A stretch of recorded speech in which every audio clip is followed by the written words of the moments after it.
Palakkad മോയിൻസ് girls high school എന്ന് വെച്ചാൽ കേരളത്തിലെ ഏറ്റവും കൂടുതൽ പെൺകുട്ടികൾ പഠിക്കുന്ന സ്കൂളാണ്. അപ്പോൾ സ്ത്രീ ശാക്തീകരണം എന്ന് പറയുന്നത് വിദ്യാഭ്യാസത്തിലൂടെ മാത്രമല്ല, നല്ല വിവേകമുള്ള ഒരു തലമുറയെ വാർത്തെടുക്കണം. അപ്പോൾ സ്വാഭാവികമായിട്ടും 3500 വിദ്യാർത്ഥിനികൾ പഠിക്കുന്ന സ്കൂളിലെ കുട്ടികളുടെയും അധ്യാപകരുടെയും PTയുടെ ആവശ്യമാണ് ഇവിടെ ഓപ്പൺ ജിം അനുവദിച്ചത്. അപ്പോൾ പഠിക്കാൻ വരുന്നതിന് മുമ്പ് അവരുടെ ശാരീരിക ക്ഷമത കൂടെ വർദ്ധിപ്പിക്കാനാണ് ഈ ഓപ്പൺ ജിം അനുവദിച്ചത്. പാലക്കാട്ടെ കുട്ടികൾക്ക് കേൾക്കണില്ലേ? പാലക്കാട്ടെ കുട്ടികൾ നല്ല വിവേകമുള്ളവരും നല്ല വിദ്യാഭ്യാസമുള്ളവരും നല്ല ആരോഗ്യമുള്ളവരും പ്രത്യേകിച്ച് കായിക ക്ഷമതയുള്ളവരും ആകണമെന്ന് MP-ക്ക് നിർബന്ധമുണ്ട്. ഇന്നത്തെ കാലമല്ല, ഈ കാലഘട്ടത്തിൻ്റെ ആവശ്യമാണ്. സ്വാഭാവികമായിട്ടും കുട്ടികൾ വളരെ ഹാപ്പിയാണ്.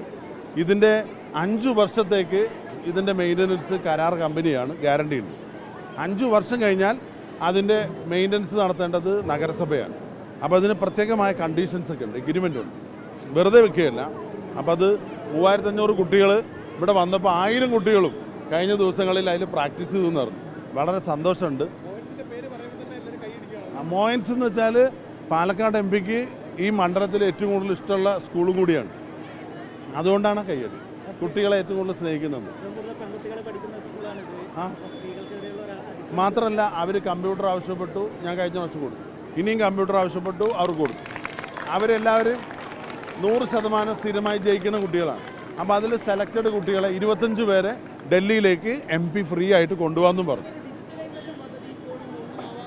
ആ പദ്ധതി ഞാനായിട്ട് ബന്ധമില്ല.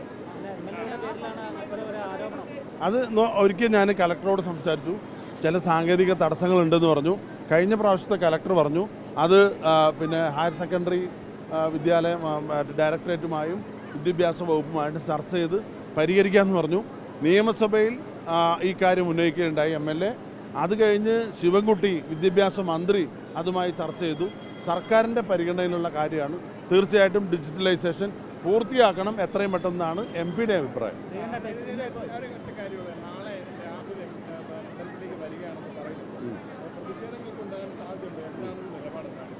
അതായത് അദ്ദേഹം രാഹുൽ മാങ്കൂട്ടത്തിൽ MLA ആണ്. MLA എന്നുള്ള നിലയിലുള്ള അദ്ദേഹത്തിൻ്റെ ഔദ്യോഗിക കൃത്യനിർവഹണം നടത്താൻ യാതൊരു നിയമ തടസ്സവുമില്ല.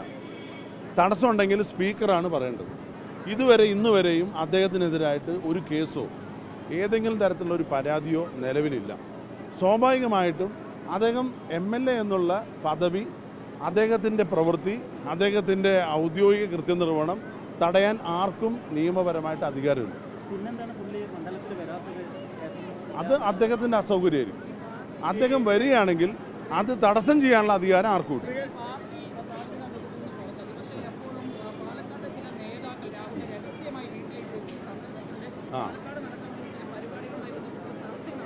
ശരിയാ, അതായത്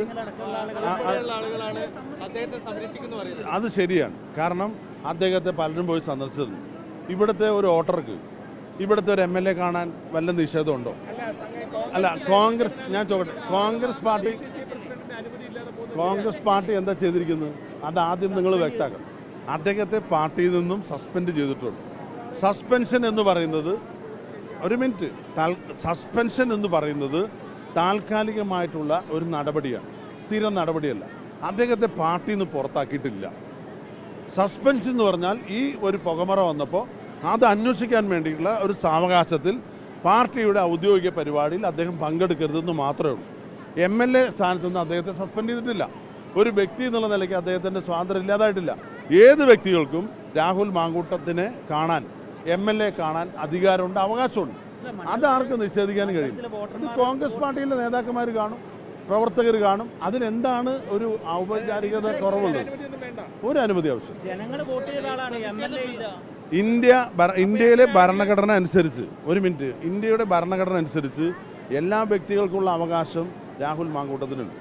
ഇനി അദ്ദേഹത്തിനെതിരെ ഒരു പരാതി വന്നാൽ, ഒരു പ്രതിയായാൽ പോലും അവകാശം ഈ രാജ്യത്തുണ്ട്.